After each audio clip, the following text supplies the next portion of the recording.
Türi kolmelööviline kodakirik on ehitatud tõenäoliselt 13. sajandi lõpul ning pühitsetud Pühale Martinile. Oletuste kohaselt võliti kirik 1300 aasta paiku kolmelööviliseks kodakirikuks. Kitsad ühejaolised aknad on lamedalt teravkaarsed ehisraamistikuta ja paiknevad kõrgel.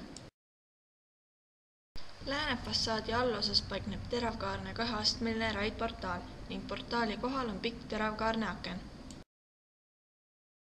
Kiriku omapäraks on ka lõunaportaal, mis rikkaliku kujunduse järgi võis olla tähtsaim sissepääs. Idafassaad on kaunistatud petiknisside kompositsiooniga, keskseks motiiviks kooti akna ehisraamistik.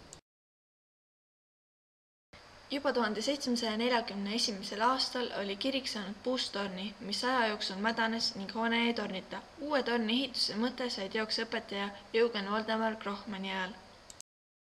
Kirikutesse matmine keelati Venemaa ukaasiga 1772. aastal ja käik müüriti kinni.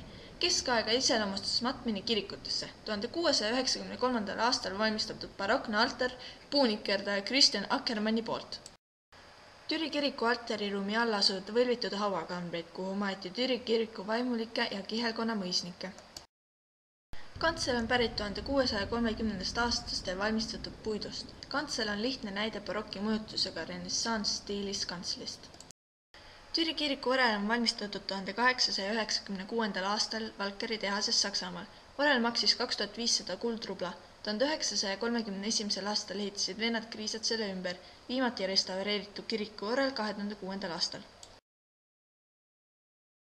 Türi kirik on rikas kunstivarade poolest. Ajaloolisest seisukohast on väärtuslikumad 2 17. sajandist pärit rõngasristi, mis asusid kirikuaias.